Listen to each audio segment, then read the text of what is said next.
Yeah, you know that chart of the different layers of Earth you've been staring at since elementary school? Yeah, we're not quite sure that's how it really works. So my question is, if we haven't even learned enough of our own planet yet, why are we trying to fly out and invade others? And yes, I know this planet is like a one-bedroom apartment in New York City. We've abused it, and now we're having kids, so we need to move on. But until we do hitch up that huge intergalactic U-Haul, let's talk about what we know about what's inside our Earth for a second. Contrary to sci-fi movies like The Core, we have not actually reached that far into Earth. The best we've done, the deepest we've ever been, is in Russia on the Kola Peninsula, where there is a 7.5 mile deep hole that's deeper than the deepest point in the ocean, which, to put into perspective, is 6.8 miles deep. This hole is called the Kola Borehole and is, if you can believe it, a man-made hole. So if you're wondering, why do people all of a sudden feel the need to dig a super deep hole towards the center of the Earth? Well, that's a good question. And to put it simply, it's competition. We all know that the US and USSR have been trying to compete with each other for ages, especially during the space race, in which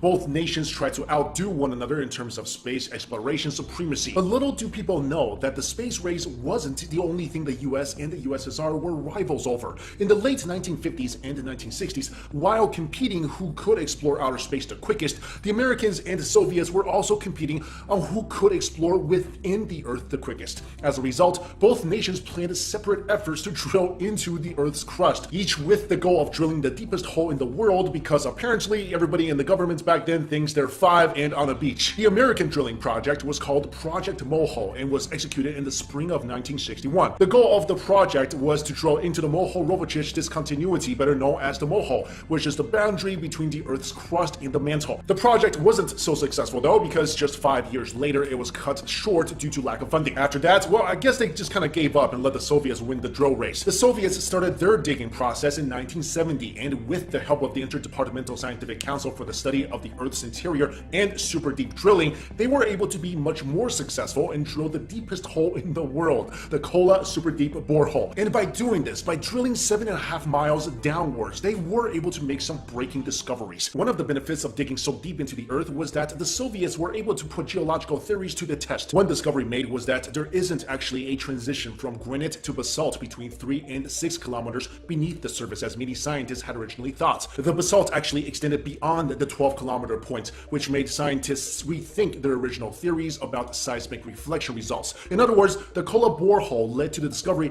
that an entire layer of the Earth's crust doesn't actually exist. What's more, at around 4.3 miles deep, cracks in the rocks were found to contain water. This was an amazing discovery because no one expected water to exist at such great depths. It made researchers realize that the water inside the rock cracks were probably caused by hydrogen and oxygen atoms squeezed out and then retained below the surface because of the impermeable rock above. Finally, one of the most amazing discoveries made through the project was the detection of life in the form of microscopic fossils found in rocks that were more than 2 billion years old. From the fossils, researchers were able to find the remains of 25 different species of plankton. I guess they really did hit Bikini Bottom. Anyway, the discovery was very surprising because the fossils were surrounded by organic compounds that were very tough against the pressure and the temperature of the surroundings. Sadly, the Kola Super Deep Borehole project was halted in 1994 because of a variety of reasons. One reason was because it was just getting way too hot down there. The temperature at the bottom of the hole was a scorching 356 degrees Fahrenheit, which is the temperature where people get cooked. This was such a huge difference from the expected 212 degrees Fahrenheit, and it was almost unbearable for people to continue further. Not only that, rock density increased the deeper the hole was dug, resulting in greater porosity and permeability. In other words, it was like drilling through plastic rather than solid, which made it a very difficult operation.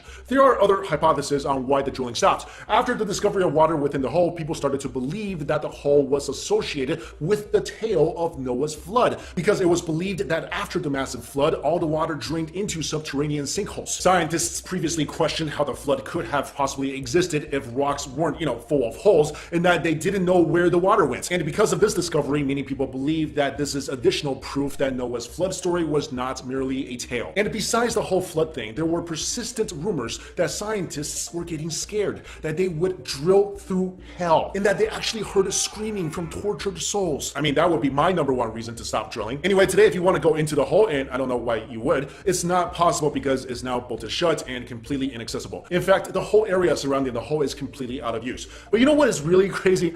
Although the hole seems to be extremely deep, if you look at it from a different perspective, the hole's entire depth is only deep enough to cover around 0.002% of the distance is to the center of the Earth. So that means there could be a whole different world right under our feet. And even if we could trek to the center of the Earth, I mean, would you really want to? Who knows what we'll find? The alien-warded facilities, giants, five-headed monsters, and maybe even hell itself. So yeah, I think I would love to venture out into space and maybe colonize another planet, but going down to the center of the Earth, I think I'll skip that. But let me know what you think. Would you go to the center of the Earth if you could? If, let's say, we have no idea what's down there, we don't know at all, we just have a way for you to go there, we can't promise that you'll come back, would you still go? Would you be a pioneer? Let me know in the comments below. Thank you all so much for watching this video. I'll see you later.